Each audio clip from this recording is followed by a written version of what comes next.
Right now, somewhere in the world, a child is stacking blocks. They have never been taught to do this. Nobody showed them. Nobody explained why. They just started stacking, and they could not stop. And somewhere else, a man in his 70s is building a birdhouse in a garage. He does not need it. The birds do not need it. But his hands will not let him sit still. These two people have nothing obvious in common, but they are doing the exact same thing. They are answering the same ancient call, not from culture or habit or boredom, from somewhere much older than any of that. Building is not something humans decided to do, it is something humans cannot stop doing. And the reason why reaches back further than language, further than fire, further than the first tool. Go back roughly 3.3 million years to the earliest stone tools ever found, discovered in Kenya in 2015 by researcher Sonia Harmond. These were rocks struck against other rocks to create a sharp edge, but making them required something almost no other animal on Earth could do. It required holding a picture in the mind of something that did not yet exist, and then working with the physical world until that picture became real. Every architect who has ever drawn a blueprint, every child who has ever imagined a tower before placing the first block, they are using the same mental machinery that fired in a human ancestor more than 3 million years ago. You were built to turn imagination into object. Neuroscientist Kelly Lambert found something remarkable in her research on effort-driven rewards. When humans use their hands to make or build something physical, a specific circuit activates in the brain, producing a deep, almost physical sense of satisfaction. Not mild satisfaction, a feeling of having done something real. Lambert argues this evolved because building was a survival behavior.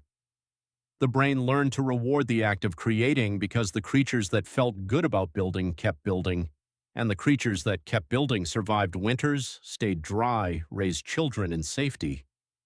Your brain was wired to feel pleasure when you make something with your hands. The birdhouse in the garage is not just a hobby, it is a circuit that has been running for hundreds of thousands of years.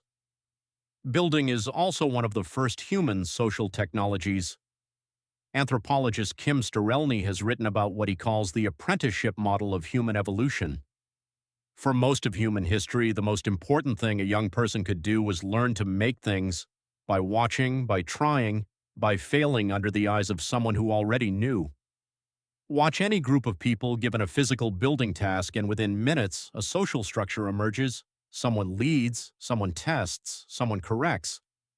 The building does not just produce a structure, it produces a group. Construction is collaboration made visible. Psychologist William James observed that humans extend their sense of self into the things they make.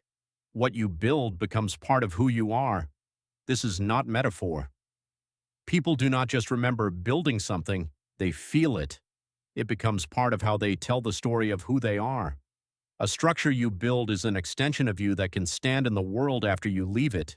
You build, and something of you remains. This is why the instinct is universal. Not one human culture in all of recorded history has been found without construction. The materials change, the techniques change, the purposes change, the drive does not, and it starts so early. Before children have language, before they can explain what they are doing or why, they reach for objects and begin to arrange them. The instinct surfaces on its own because it was always there, waiting. The child stacking blocks and the man building a birdhouse are not filling time. They are answering one of the oldest calls in the human story. The call to take the raw world and make it into something. The call to imagine what does not exist and work until it does. Every building you have ever entered, every wall, bridge, arch, and roof in human history, all of it started in the same place. Not in a drawing, not in a plan. It started with a hand reaching out to move something and a brain that could not stop imagining what it might become. The child stacking blocks will knock them down and start again. They will do this for as long as you let them. And now you know why. They are not playing. They are answering the call that built the world.